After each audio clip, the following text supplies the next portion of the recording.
2 மாசம் சமையலை ஈஸியாக்கணுமா அப்படின்னா வீட்ல கண்டிப்பா இதை அரைச்சிருக்கணும். இஞ்சி பூண்டோட தோலை உரிச்சு நல்லா கிளீன் பண்ணிட்டு குட்டி குட்டியா கட் பண்ணி எடுத்துக்கோங்க. இந்த மாதிரி குட்டி குட்டியா கட் பண்ணி அரைக்கிறதுனால மிக்ஸி ஜார்ல சீக்கிரமா அரைச்சிடலாம். இஞ்சி பூண்டு அரைக்கிறதுக்கு அளவு பார்த்தீங்கன்னா பூண்டு அதிகமாக இருக்கணும், பூண்டை விட இஞ்சி கம்மியாக இருக்கணும். ஃபர்ஸ்ட் பேட்சா குட்டி குட்டியாக கட் பண்ணி வச்சிருக்க பூண்டை நல்லா ஃபைன் பேஸ்ட்டாக அரைச்சி எடுத்துக்கோங்க. செகண்ட் பேட்சா கட் பண்ணி வச்சிருக்க இஞ்சி ஆட் பண்ணி நல்லா ஃபைன் பேஸ்ட்டாக அரைச்சி எடுத்து வச்சுக்கோங்க. தண்ணி சேர்க்காம அரைச்சி எடுத்து வச்சுக்கோங்க. ரெண்டையும் ஒரே பவுலில் டிரான்ஸ்ஃபார்ம் பண்ணி கொஞ்சமாக உப்பு ஆட் பண்ணி நல்லா பரட்டி விட்டுக்கோங்க.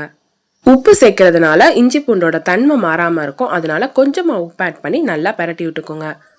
அடுத்த ஸ்டெப்பா வானல்ல அரைச்சி வச்சிருக்க இஞ்சி பூண்டு பேஸ்ட் ஆட் பண்ணி 2-3 நிமிஷம் வரை நல்லா கிண்டி விட்டுக்கோங்க. இஞ்சி பூண்டு பேஸ்ட் ரெடி ஆயிடுச்சு. இது 1 இருந்தா போதும், சமையலை சீக்கிரம் முடிச்சிடலாம்.